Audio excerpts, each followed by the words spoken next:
नमस्ते, मेरा नाम है धर्मेंद्र और आप देख रहे हैं एएसएम न्यूज का खास कार्यक्रम जो कि शिक्षा से जुड़े हुए मुद्दों पर हम लोग चर्चा करते हैं। और आज इसी बीच हमारे साथ मौजूद हैं बुंदेलखंड यूनिवर्सिटी के पत्रकारिता संस्थान में असिस्टेंट प्रोफेसर के पद पर नियुक्त हैं डॉक्टर जयसिंह सर जी।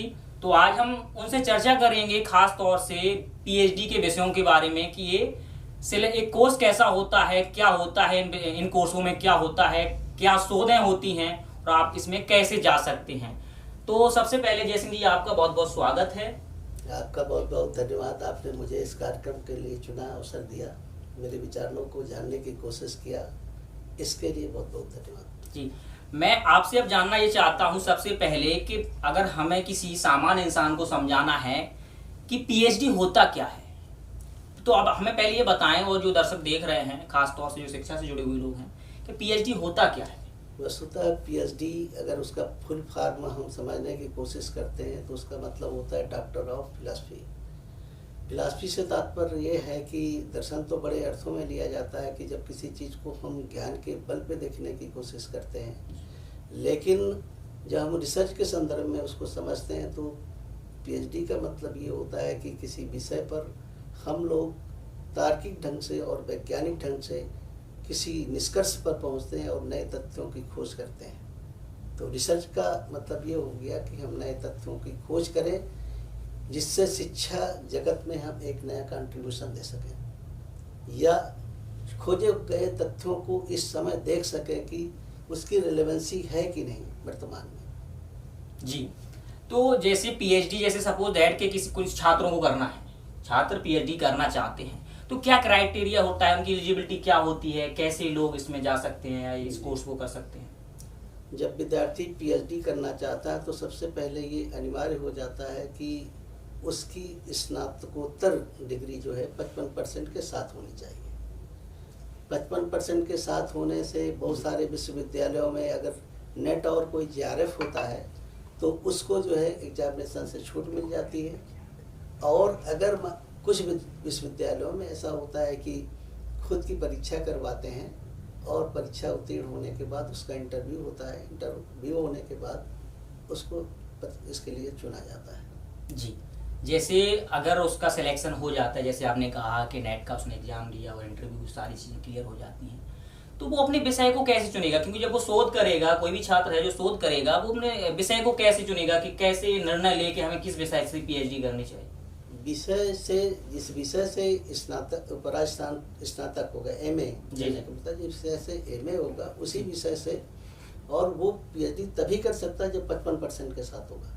जी, अगर वो 55% के से कम है, विशेष करके मेरे ख्याल से एससी जो है वो 50% भी एलिजिबल होते हैं जी। तो उसमें एक विषय में बहुत सारे टॉपिक होते हैं, उस टॉपिक में उसको ये देखना पड़ता है कि मेरी जानकारी किस टॉपिक में सबसे ज़्यादा है, जिस टॉपिक को मैं ठीक से रिसर्च कर सकूं। क्योंकि बिना जानकारी के ये नहीं पता चलेगा कि इसकी मूल समस्या क्या है, इसमें रिसर्च गैप क्या है, किन किन विषयों पे रिसर्च हो चुका है, किन किन विषयों पे रिसर्च नहीं हुआ है। और रिसर्च में ये भी जरूरी है कि हमें जो कंट्रीब्यूशन दे रहे हैं शैक्षिक जगत में, सामाजिक जगत में उसका कंट्रीब्यूशन क्या होगा। जी, रिसर्च की अगर ज़रूरत नहीं, उपयोगिता नहीं तो उसको कौन पढ़ेगा। तो इसलिए ये भी जानना जरूरी है कि जो हमारा टॉपिक है उसकी रिलेवेंसी इस समय क्या है। जी, जैसे आपने बताया कि अगर उसने विषय चुन लिया, आपने बताया कि अगर जो मास्टर करता है, जिस सब्जेक्ट से मास्टर उसने किए, पीएचडी उसी से किए, लेकिन फिर भी पीएचडी में एक छोटा सा विषय हमें चुनना होता है।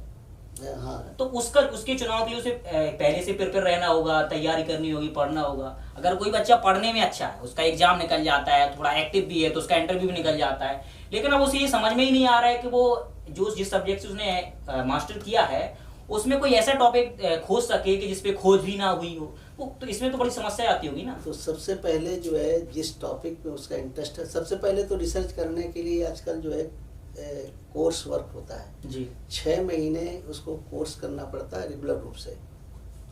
और जब वो कर लेता है तो उसको शिक्षित किया जाता है कि वो रिसर्च को कैसे ठीक तरीके से कर सके। उसमें कंप्यूटर का एप्लीकेशन पढ़ाया जाता है, रिसर्च के पूरे मेथड पढ़ाए जाते हैं, रिसर्च के पूरे स्टेप पढ़ाए जाते हैं। इसके बाद उसको रिसर्च के लिए तैयार किया जाता है। इसके बाद फिर उसका टॉपिक डिसाइड होता है किस टॉपिक पे वो करेगा, और टॉपिक विद्यार्थी पर डिपेंड करती है कि विद्यार्थी किस विषय को ज़्यादा जानता है, क्योंकि जिस विषय पर वो मतलब करना चाहता है रिसर्च, उस विषय में उसको देखना पड़ता है। लिटरेचर रिव्यू उसको कहते हैं कि हम बहुत सारे लिटरेचर पढ़ते हैं, जब लिटरेचर पढ़ेंगे तो हमको पता चलेगा कि इस लिटरेचर में रिसर्च गैप क्या है जी, इस विषय में कितने रिसर्च हो चुके हैं, तो इसकी जानकारी हमको वहाँ से उपलब्ध होती है। जी।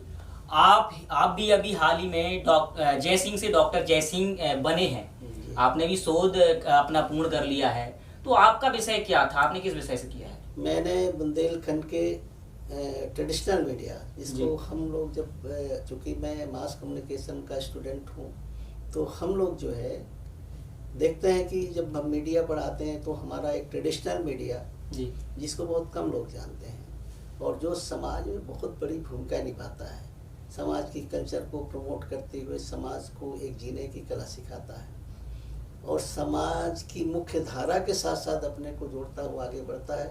तो बहुत सारा ज्ञान जो भौतिक जगत है उसकी बातों को बहुत छोटे में भाषा में, अपनी भाषा में समझाते हुए, कहने का मतलब टॉप क्लास के ब्रेन को ग्राउंड लेवल तक लेकर के आता है, उसका काम ट्रेडिशनल मीडिया करता है। तो मैंने ट्रेडिशनल मीडिया चुना है क्योंकि मैं ग्रामीण परिवेश से आता हूँ।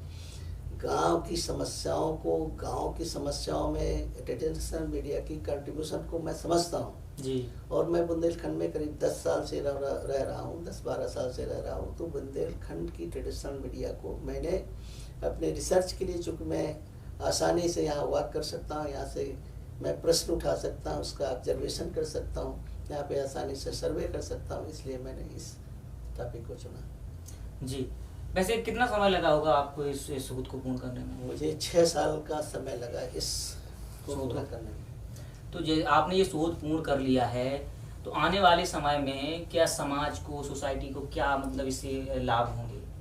जैसा कि हम जानते हैं कि हर समाज की कुछ सांस्कृतिक विशेषता होती है, जी, ऐसे ही बुंदेलखंड की एक सांस्कृतिक विशेषता है।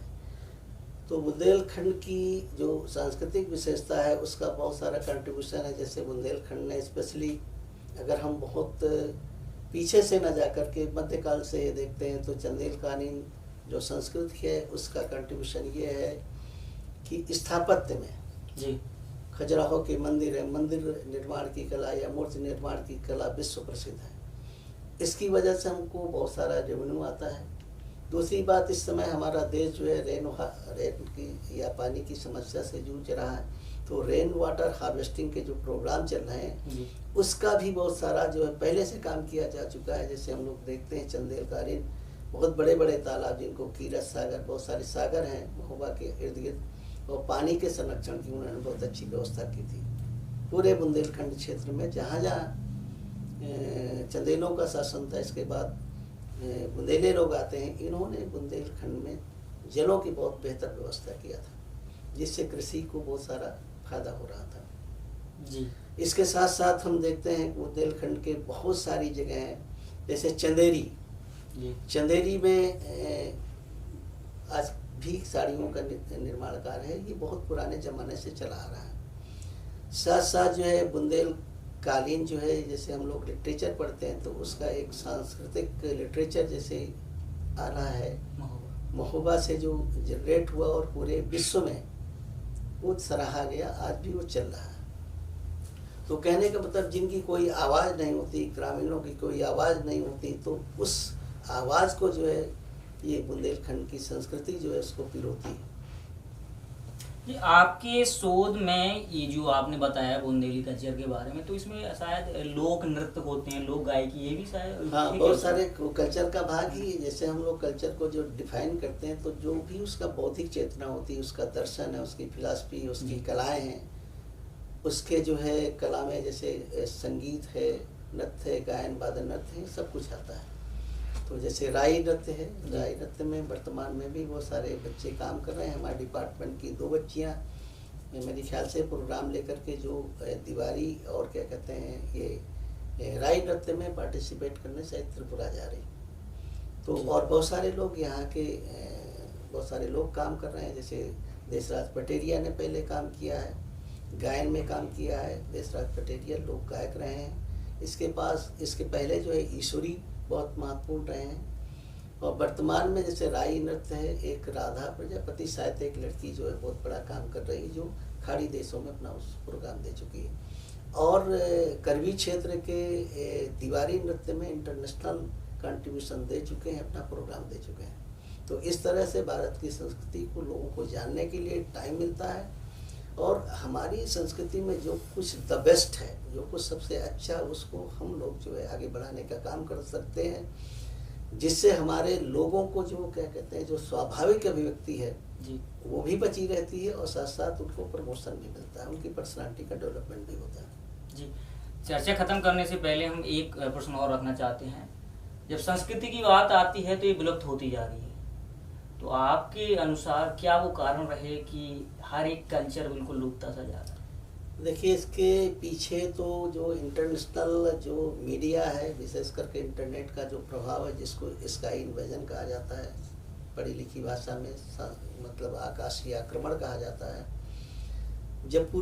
लेकिन उस आकाशीय आक्रमण से पूरी संस्कृति नहीं प्रभावित होती। हम देखते हैं कि जैसे मान लीजिए कि अगर हम बात करें कि जैसे इंटरनेट आ गया या सोशल साइट्स आ गई, तो उसका उपयोग हमारी जो फोक मीडिया भी उसका प्रयोग कर रही है। बहुत सारे राई नृत्य हैं, ढिमरी नृत्य हैं, बहुत सारे नृत्य हैं, उनको जो है प्रस्तुत करने का एक मौका मिल रहा है। तो उससे बहुत अच्छे कलाकार, जैसे बच्चे, यूनिवर्सिटियों में बहुत सारी रिसर्च हो रही हैं, बहुत सारे यूनिवर्सिटियों ने पाठ्यक्रम को भी लागू किया। तो अपनी संस्कृति को, ये आज से नहीं, बहुत समय से ये चला आ रहा है कि पूरी संस्कृति न तो बदलती है, ये है कि नई संस्कृति के आलोक में अपने को संभालने की कोशिश करती है। हो सकता है कि पैरेलल उसके बराबर खड़ा करती है। जैसे हम लोग राजस्थान की संस्कृति को देखते हैं, उसमें एक कौन सा नृत्य होता है, झूमर नृत्य मेरे ख्याल से होता है, झूमर होता है, कठपुतली होता है, बहुत सारे नृत्य होते हैं जिनको मतलब इंटरनेशनल लोग जैसे आते हैं, बाहर विदेशों से लोग आते हैं, उनको देखने की कोशिश करते हैं और उससे हमारा रेवेन्यू जनरेट होता है। जी, तो आप सुन रहे थे डॉक्टर जयसिंह जी को, और ख़ास तौर से पीएचडी के विषय पे। उन्होंने अभी हाल ही में पीएचडी कंप्लीट की है, शोध कंप्लीट किया है अपना। तो आप इस चर्चा से संबंधित आप कुछ पूछना चाहते हैं तब भी आप हमसे पूछ सकते हैं, आप कमेंट कर सकते हैं, और ऐसे ही तमाम मुद्दों पर हम चर्चा करते रहेंगे। और सर, आपका बहुत बहुत धन्यवाद हमसे जुड़ने के लिए। जी, तो हम विदा लेते हैं, मिलते हैं अगली चर्चा में। धन्यवाद।